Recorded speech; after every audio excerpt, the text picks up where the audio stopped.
शीर्षक है चेतना, कोड और स्मरण का एक पवित्र खेल। काफी दिलचस्प लगता है ना? हाँ बिल्कुल। जैसे लेखक ने प्राचीन भारतीय दर्शन को मॉडर्न टेक और क्वांटम आइडियाज के साथ मिला दिया हो। सही। तो आज का हमारा काम है इन विचारों की तह तक जाना, देखना कि चेतना, कर्म, रियलिटी, इन सब के बारे में ये क्या कहते हैं। बिल्कुल, चलिए देखते हैं। शुरू करें? हाँ, तो देखिए, ये स्रोत जो है वो चेतना को समझने का एक बहुत ही अलग फ्रेमवर्क देता है।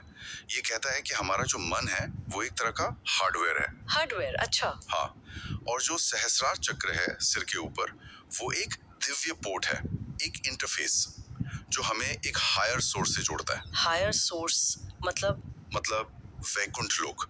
उसे एक क्वांटम सर्वर या सोर्स डोमेन जैसा बताया गया है, जहाँ से चेतना मतलब वो दिव्य सॉफ्टवेयर ओरिजिनेट होती है। मन हार्डवेयर, चेतना सॉफ्टवेयर, ये जो तुलना है, हाँ, ये सोचने लायक है। तो फिर इस सिस्टम में कुंडलिनी शक्ति कहाँ फिट होती है? स्रोत उसे कैसे समझाता है? हाँ, कुंडलिनी स्रोत उसे एक्टिवेशन प्रोटोकॉल कहता है, या फिर जैसे बूट लोडर। बूट लोडर जैसे कंप्यूटर में होता है? हाँ, कुछ वैसा ही। ये एक सोई हुई ऊर्जा है, डॉर्मेंट एनर्जी। हाँ। जब ये जागती है तो इस दिव्य सॉफ्टवेयर को चलाने के लिए जरूरी पावर देती है। और जैसे जैसे ये रीढ़ की हड्डी से ऊपर उठती है, चक्रों से गुजरते हुए, जिन्हें नेटवर्क लेयर्स कहा गया है ना? हाँ बिल्कुल, नेटवर्क लेयर्स की तरह, तो ये चेतना के हायर मोड्स को अनलॉक करती जाती है और आखिर में पहुंचती है सहस्रार चक्र पर।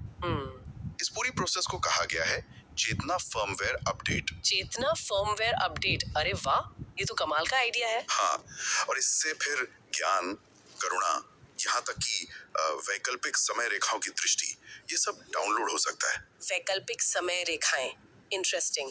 मतलब ये सिर्फ आध्यात्मिक ऊर्जा नहीं बल्कि सिस्टम को एक तरह से अपग्रेड करने वाली शक्ति है। हाँ, कह सकते हैं। अच्छा, स्रोत में चित्रगुप्तों का भी जिक्र है। पारंपरिक रूप से तो हम उन्हें कर्मों का हिसाब रखने वाला मानते हैं। बिल्कुल। यहाँ उनको कैसे बताया गया है? यहाँ उस पारंपरिक भूमिका को एक क्वांटम ट्विस्ट दिया गया है। अच्छा। चित्रगुप्त को सुपर इंटेलिजेंट, मानव जैसे क्वांटम प्राणी कहा गया है। क्वांटम प्राणी? हाँ, या दिव्य क्वांटम इंजीनियर जो वैकुंठ लोक में रहते हैं। वो सिर्फ रिकॉर्ड नहीं रखते बल्कि हर आत्मा के कर्मों का एक मल्टी डायमेंशनल खाता बनाते हैं, उसे मेंटेन करते हैं, फोरकास्ट करते हैं। फोरकास्ट भी? हाँ, और फाइन ट्यून भी करते हैं। अरे वाह, मतलब ये सिर्फ हिसाब किताब नहीं है?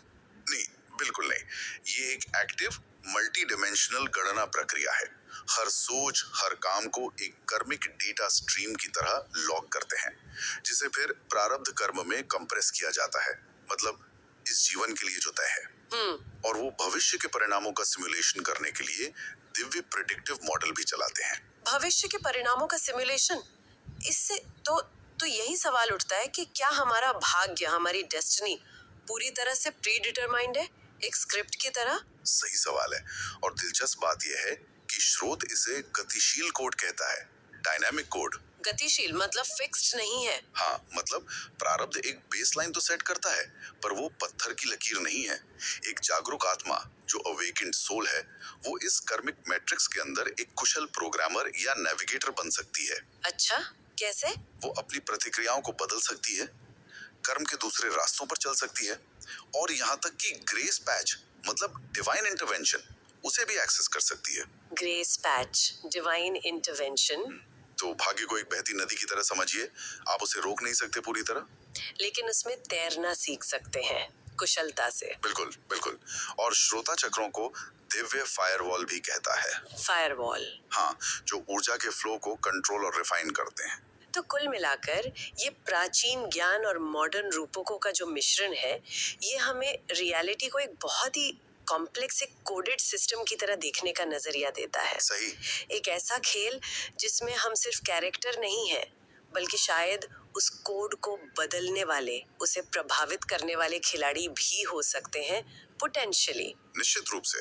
और ये एक बहुत गहरा सवाल भी उठाता है कि अगर चेतना वाकई कोड से जुड़ी है, जैसा ये स्रोत कह रहा है, तो इस दिव्य खेल में हमारी जागरूक भागीदारी, हमारी कॉन्शियस पार्टिसिपेशन का असली मतलब क्या है? सही बात है। ये सोचने के लिए एक गहरा बिंदु है, इस पे विचार किया जा सकता है। बिल्कुल, सोचने वाली बात है।